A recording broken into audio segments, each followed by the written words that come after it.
So we are looking at this story of Zechariah going about his work, going about his service in the temple, and then he encounters the angel.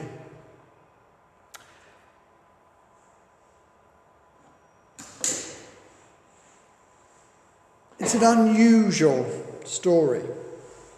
It's an unusual thing that happens for Zechariah.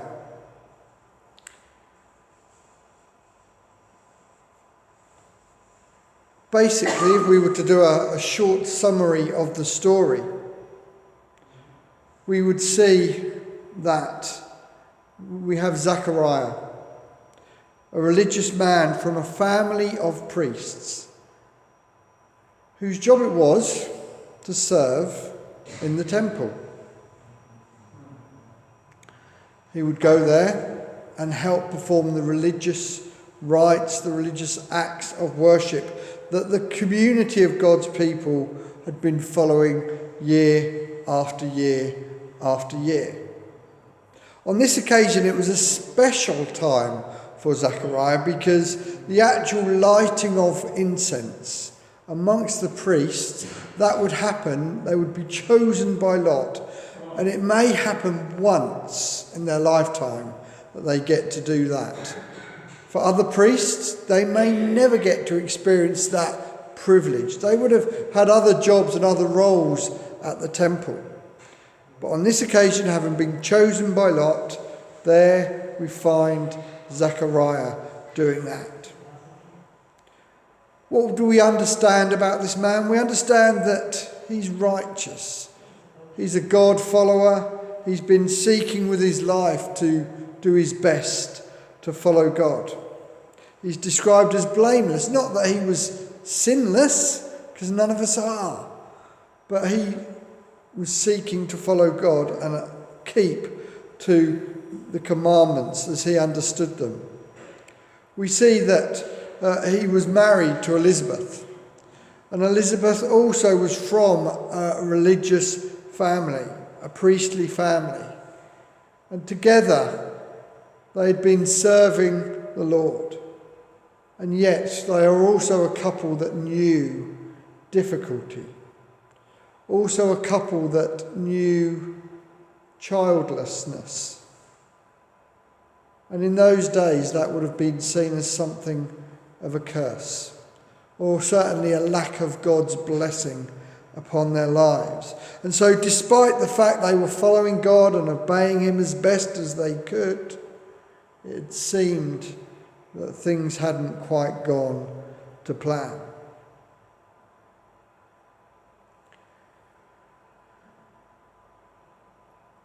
For Jewish women, particularly in those times, you would have been scorned for not having children. It's this story that Luke chooses as the doorway to describe Jesus coming into the world. Luke's gospel is a gospel that really highlights this idea of God's saving act in Christ.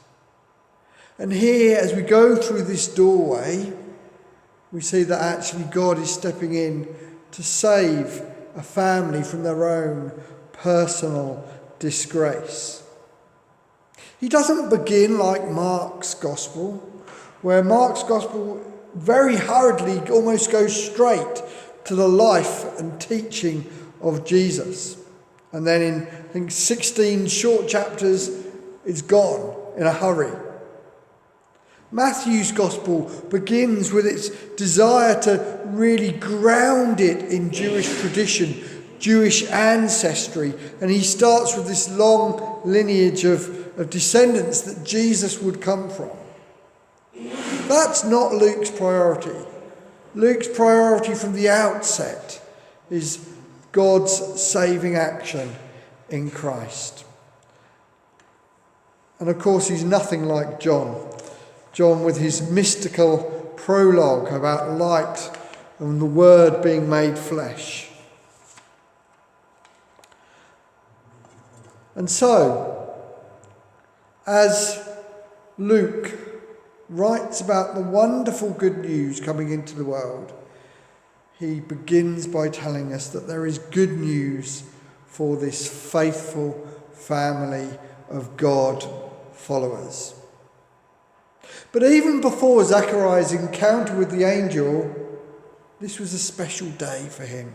He had travelled from the hill country of Judea, where he lived, to spend a week in service at the temple in Jerusalem. Whilst there, he'd been picked to burn the incense in the temple as part of the worship ritual of the Jewish people.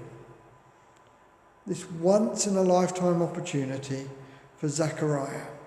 And he gets to perform it in the holy city there, Jerusalem.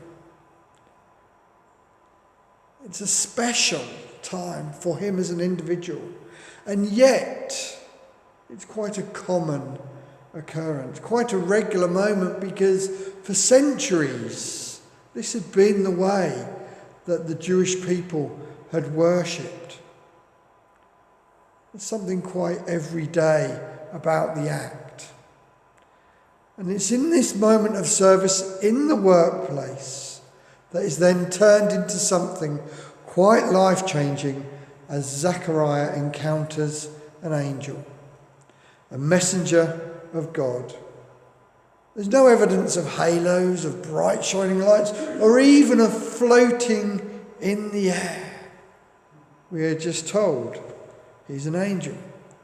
And the fact that Zechariah had been in this part of the temple on his own, no one else had been there, and then suddenly he's encountering someone else, someone with a message to tell him.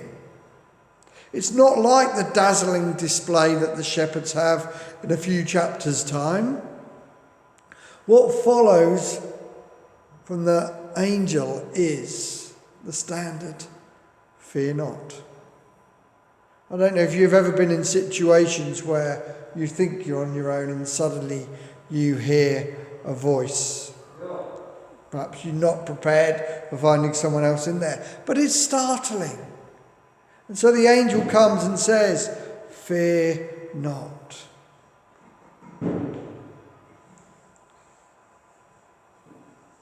The angel may have had a dazzling appearance. We're not told that.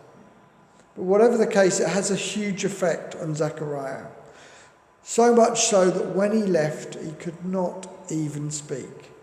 He had received news that what he had been praying for had been answered. Great news. They would have a child.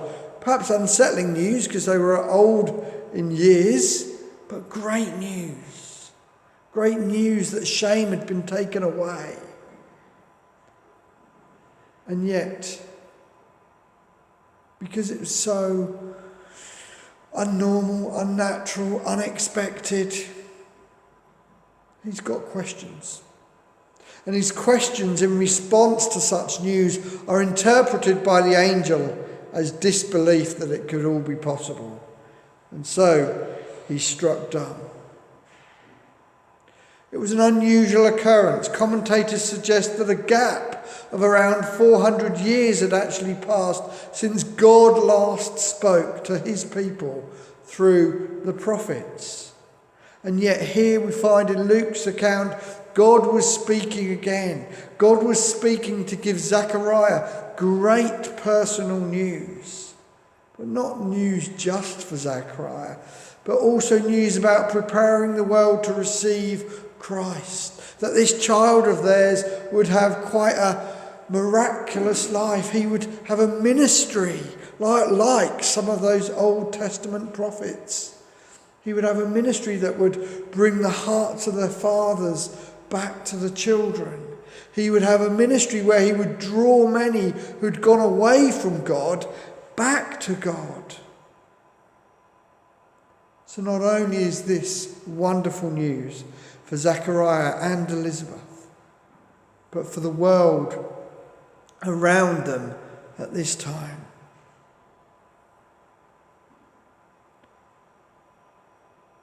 An unusual event taking place in the workplace. I wonder, when was the last time you heard God speak to you? Would that seem like an unusual event? Here we are today, not in what we would call a temple, but certainly a place of worship, serving God. And does he have a message for us today? A message that we might need to hear, that will be equally as life-changing for us and possibly the world around us. You may not have waited 400 years for that message, but you know it's been an awfully long time since you felt your conscience pricked or heard that still small voice whisper to you. And so as we go about the ordinariness of our working lives, are we expecting God to show up and speak to us? Can any of us say that we have heard or even seen an angel? We are told in the New Testament that when strangers have been welcomed into houses, they may have actually been welcoming angels. The New Testament church were encouraged to do that kind of hospitality. Entertain strangers, because you never know, you may be entertaining angels.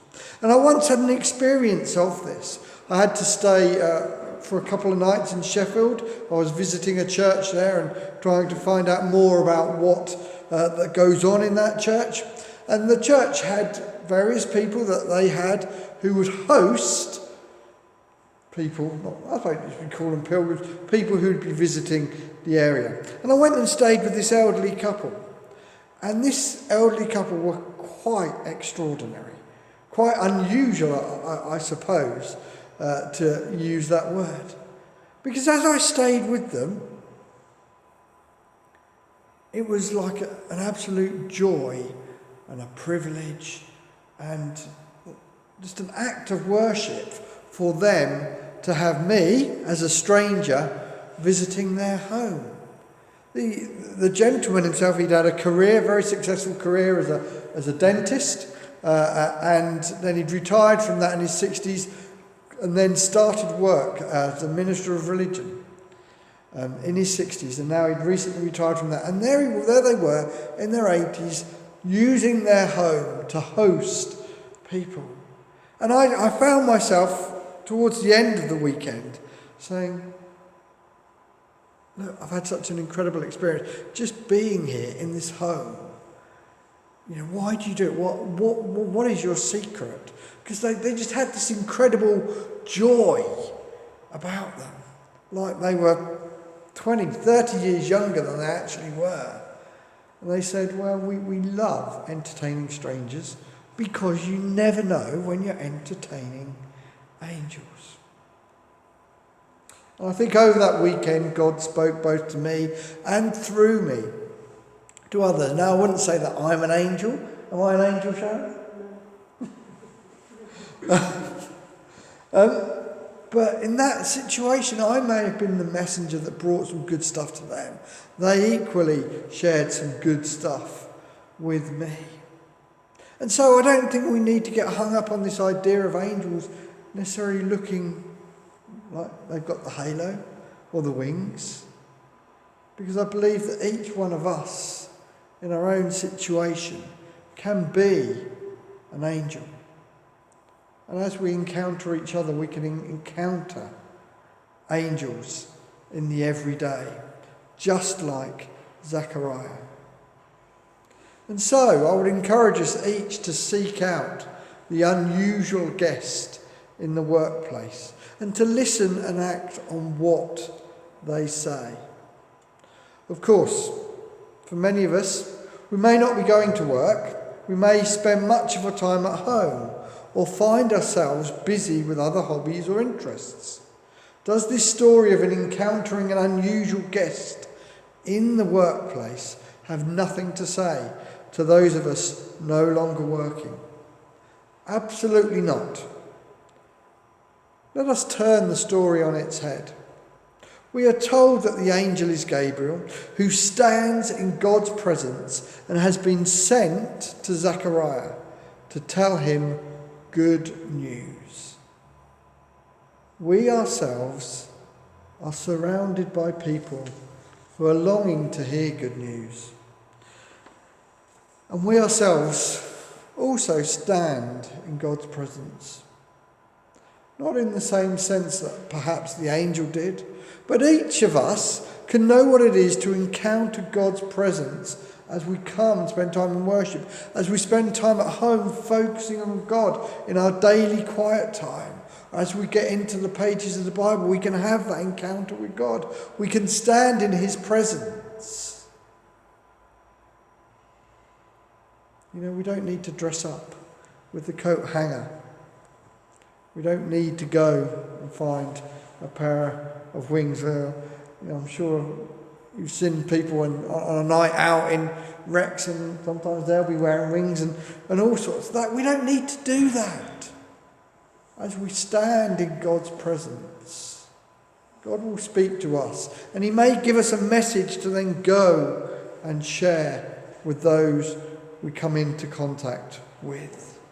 There may be people in our own homes, in our own families, in our own street, and in the shops where we buy our groceries, or in the garage where we fill the car. People longing to hear good news.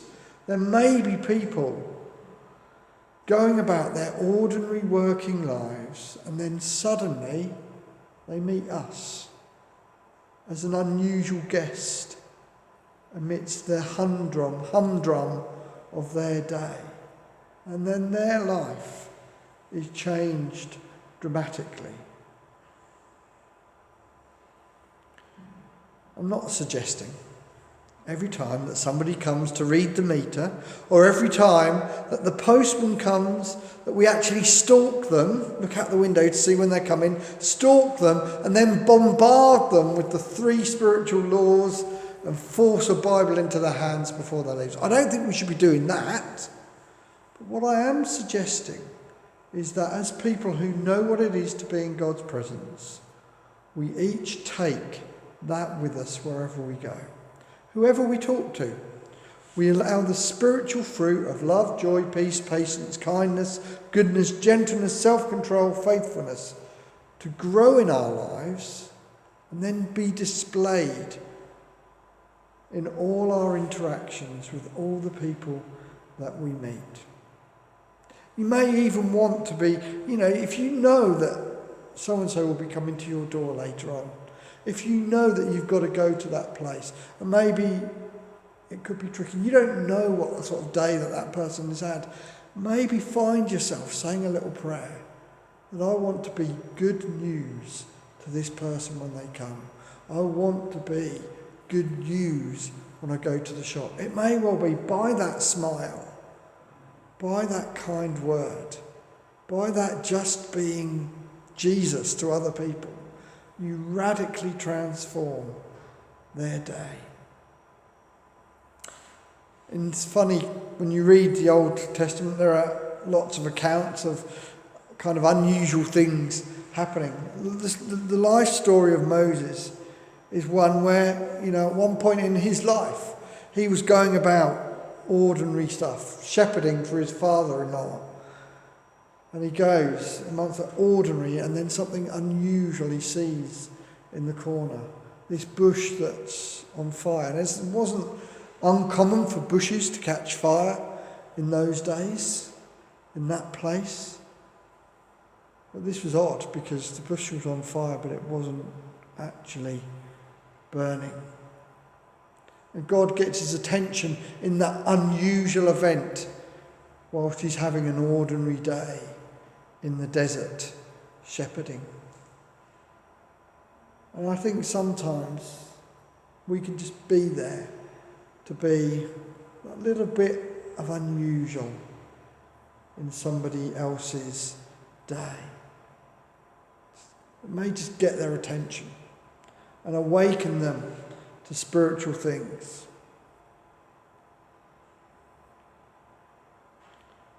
Another time in Moses' life, he goes up the mountain and receives the 10 Commandments.